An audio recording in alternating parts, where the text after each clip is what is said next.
Fala pessoal, sejam bem-vindos a mais uma aula. Então, antes de responder a pergunta provavelmente dita, só falar que a gente está chegando na última aula dessa série de aulas sobre o trato digestório em si e os processos que acontecem ali, né? Então, nas aulas passadas a gente abordou o trajeto basicamente nas duas aulas passadas, que vai da boca até o intestino delgado, né? Então agora a gente vai passar para o último estágio, que seria quando passa do intestino delgado para o intestino grosso propriamente dito. Então, sem mais delongas, vamos aqui para responder a pergunta. Então vamos nessa. Vou começar aqui falando sobre anatomia mesmo, para a gente pegar aqui aquela visão mais macroscópica mesmo, quando a gente está falando aqui do intestino grosso. Vou falar inicialmente do que ele é composto, o intestino grosso, as estruturas que o compõem, apontando elas aqui um pouquinho melhor. Antes de entrar no intestino grosso propriamente dito, só apontar o que seria isso daqui. Aqui seria o próprio ilho, que como a gente viu na aula passada, inclusive, o ilho é a porção mais terminal, mais final do intestino delgado. O intestino delgado, por sua vez, é dividido em três porções, escolhidas assim arbitrariamente, mas três divisões, né? Três subdivisões, melhor dizendo, do intestino delgado, que a mais inicial seria o duodeno, seguida pelo jejúno e logo em seguida o próprio ilho, né? Que seria a porção mais terminal que a gente está vendo aqui. Logo em seguida no ilho, existe uma estrutura que regula a passagem da quantidade de quimo, porque aqui está saindo do intestino delgado seria o próprio quimo, vou desenhar ele aqui, tá certo? A quantidade de quimo que vai passar do ilho para o próprio intestino grosso, tá bom? O nome dessa estrutura é a válvula, ou também pode ser chamado o nosso bom e velho esfíncter, né? Bom e velho conhecido, que no caso, válvula iliocecal. Tudo bem? Então, essa válvula ou esse esfíncter, como vocês preferirem chamar, vai regular a quantidade de quimo que vai entrar a partir do ilho para passar para o intestino grosso. Mais especificamente, essa porção mais inicial do intestino grosso, que é o próprio seco. Por isso que o nome do esfíncter é iliocecal, certo? Aqui é a porção mais inicial do intestino grosso seco. E aqui a gente tem essa estrutura que parece um verme. E como, geralmente, quem nunca leu, né, um livro ele tem um apêndice. O apêndice do livro é aquela parte a mais do livro, extra, né? Então, aqui é como se fosse uma parte a mais do seco, entre aspas, né? Mas é o que a gente chama de apêndice. Como tem um formato de um verme, como se fosse uma larva, né, um vermezão, a gente chama de apêndice vermiforme. Que contém, inclusive, esse fundo cego aqui, vocês estão vendo? Não continua. Então, vem aqui, tem uma invaginação aqui, a partir do seco, e forma-se aqui o próprio apêndice, tudo bem? Que é essa estrutura daqui, certo? Vamos seguir aqui. A porção mais inicial do intestino grosso é o seco, e logo em seguida a gente tem o cólon ascendente.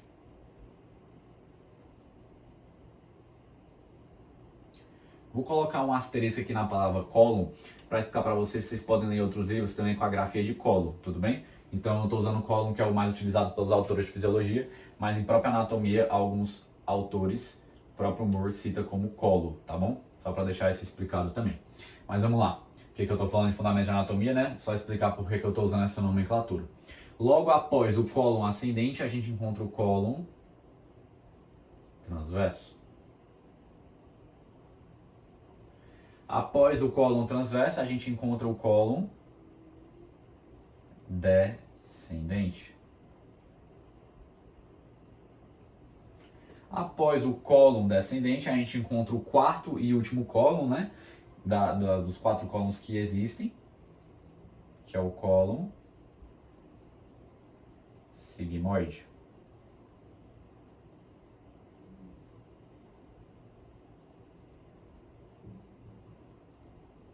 Certo? Após o cólon sigmoide, a gente encontra aqui o próprio reto. E o reto, o seu orifício final, melhor dizendo, a sua estrutura mais terminal aqui, que vem a estrutura mais terminal no reto, desculpa. A estrutura mais terminal do intestino grosso, a gente vai ter aqui no final, precisamente, o próprio ânus. Certo? Então, esse aqui é um apanhado geral de anatomia, só recapitulando. A gente tem, logo após sair do intestino delgado, sair da porção mais terminal do intestino delgado, que é o ilho, chegamos no seco. No seco a gente encontra essa estruturazinha aqui, que é o apêndice vermiforme, mas a gente precisa seguir nosso caminho. Do seco a gente vai seguir para o cólon ascendente, do cólon ascendente para o cólon transverso, depois cólon descendente, cólon sigmoide, reto e por fim o próprio ânus. Tudo bem? E aqui finaliza o nosso trajeto no próprio trato digestório. Então aqui seria o fim. A gente iniciou lá na primeira aula com a boca, agora que o fim seria justamente o próprio ânus, tudo bem? Então, de anatomia, eu quero só citar uns outros pormenores, que é justamente o quê? A gente encontra, pessoal, também no intestino grosso, algumas dobrinhas que vão formar o que a gente chama de saculações, certo? Ou melhor dizendo, o nome mais correto, né? Seria propriamente as austrações.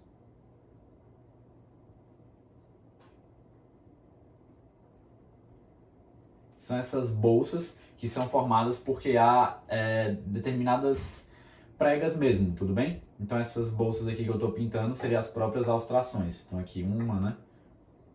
Aqui eu pintaria outra, enfim.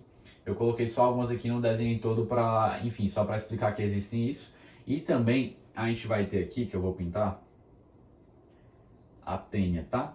Aqui, como é um desenho 2D, a gente não está na visão tridimensional, a gente só vai conseguir ver uma tênia aqui, tá certo?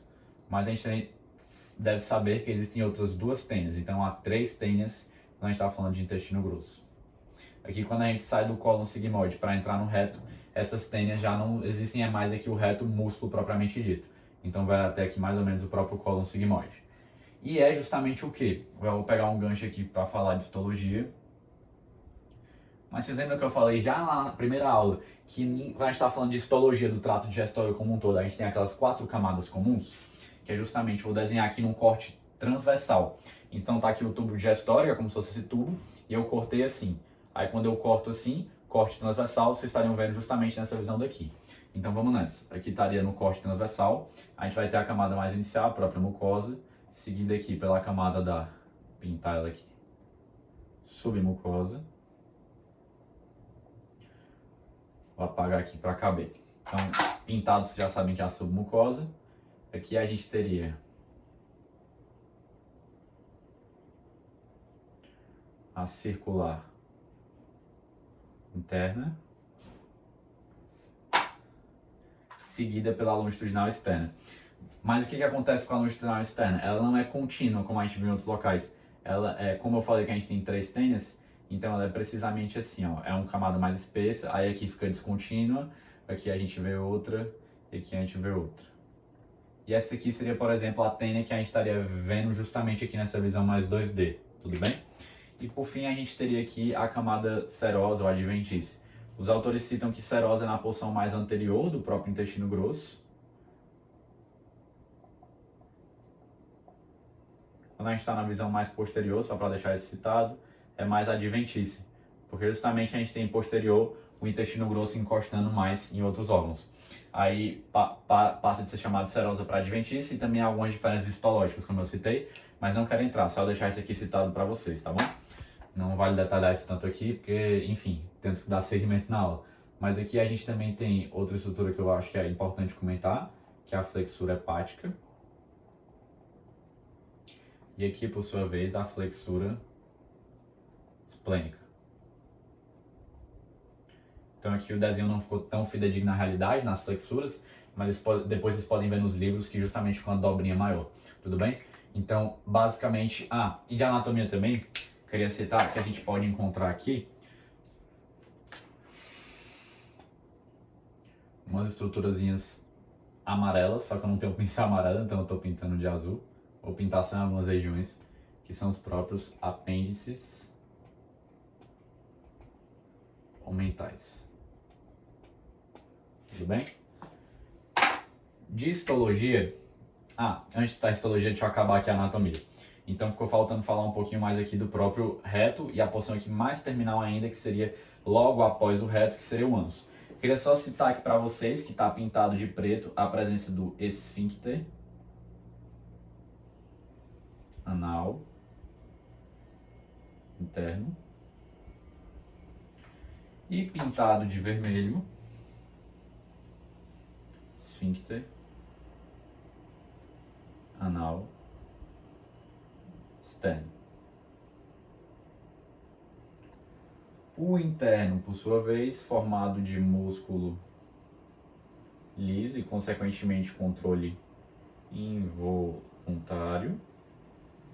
E o externo, por sua vez, músculo estriado, controle voluntário. certo? Então, só para deixar citada essa questão aqui também, nós estamos falando da porção mais terminal possível do trato digestório, tudo bem?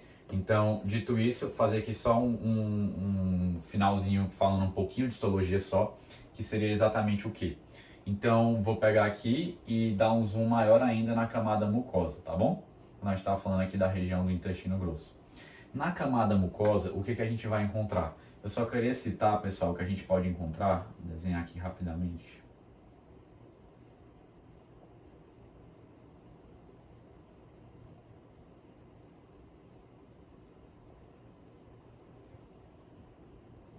Aqui sendo o lúmen.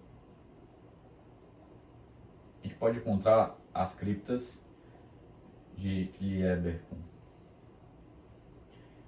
que eu até citei na parte de intestino delgado, mas eu quero só citar elas porque para falar que as principais células que a gente encontra aqui no intestino grosso são o quê? São células absortivas, que vão exercer a sua função de absorção, e também células caliciformes. As células caliciformes, por sua vez, vão produzir o quê? O muco. As células absortivas vão, só reforçando, é evidente, mas realizar a função de absorção. Então aqui a gente já vê umas funções importantes, né? O intestino grosso também tem esse papel de absorção. E alguns autores, inclusive, citam o quê? Que essa porção mais inicial aqui do intestino grosso, então eu pintaria mais ou menos aqui pegando o seco, e essa porção aqui até ali o comecinho do cólon transverso, é uma porção que uma porção que tem a função absortiva mais significativa. E quando a gente fala dessa porção aqui mais terminal, pegando aqui, digamos que mais o finalzinho aqui do próprio cólon descendente, pegando ali sigmoide reto, evidentemente, até chegar no final mesmo, a gente tem uma região que é uma região mais cólon armazenador. Então aqui é onde vai ficar mais armazenado. Mais armazenado o que, Pedro? Mais armazenado precisamente as fezes. Então vou pintá-las aqui. Porque o que acontece, pessoal? Que já entrando um pouquinho em fisiologia, saindo um pouquinho de anatomia e histologia. Mas como eu cito basicamente em toda aula, né? As coisas se misturam, porque o ser humano é um só, a gente que quebra para estudar. Mas aqui a gente não tem justamente o quimo saindo do ilho. E quando o quimo chega aqui, no intestino grosso, esse quimo vai passar a ser transformado agora, vai ser o palco da formação das fezes, tudo bem? Então o intestino grosso é o palco da formação das fezes. As fezes não são nada mais nada menos do que o quimo após ser transformado por meio de principalmente o quê? Da absorção de líquido e também de eletrólitos. Então aqui no intestino grosso a gente tem especialmente a absorção de líquido e eletrólitos. A gente está falando de macronutrientes, é especialmente qual? O intestino delgado mesmo, tá, pessoal? Apesar de que a absorção de líquidos e eletrólitos acontece predominantemente no intestino delgado, sim, a maior parte no intestino delgado. Vou citar isso mais na frente, então não vou adiantar agora porque senão eu vou me perder na explicação também, melhor deixar mais pra frente. Mas a absorção de líquidos e eletrólitos, tudo bem? E é basicamente isso que eu queria conversar com vocês de anatomia e de histologia quando a gente está falando sobre o próprio intestino grosso.